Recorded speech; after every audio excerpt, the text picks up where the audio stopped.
Hey, second grade, Miss Windsor here. This is our week 2 of online learning, and today I thought I would read you a story.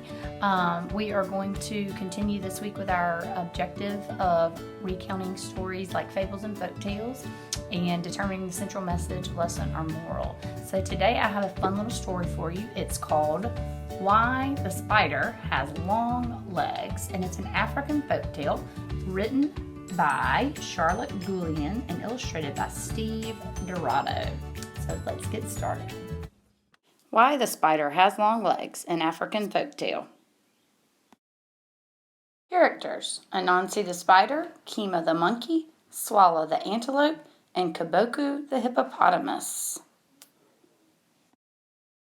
Long, long ago, a spider called Anansi lived in Africa. Anansi looked very different from the spiders you see today. Instead of long, thin legs, Anansi's legs were short and thick.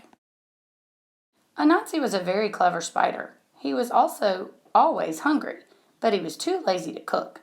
Instead, he would visit his friends at dinner time, and they would feed him.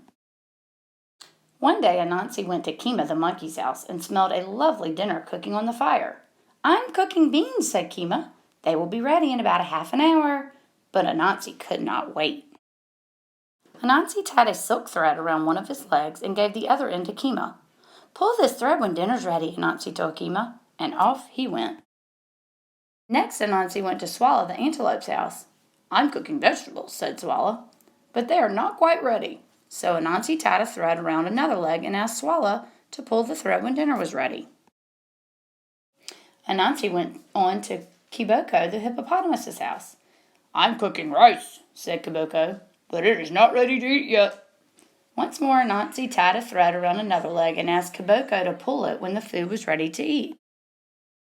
At every house Anansi visited, he did not want to wait for his dinner. He tied a thread around each of his legs and asked his friends to pull when their food was ready to eat. Anansi went down to the river and lay in the shade. He felt very pleased with himself, but his stomach was rumbling. He was feeling very hungry now. All of a sudden, someone pulled one of the threads on Anansi's legs. Then another friend pulled a thread, and another. All of Anansi's legs were being pulled in different directions. Anansi's legs stretched and stretched until they were long and thin. He never looked the same again, and today Anansi uses his sticky threads to catch his own dinner. The end.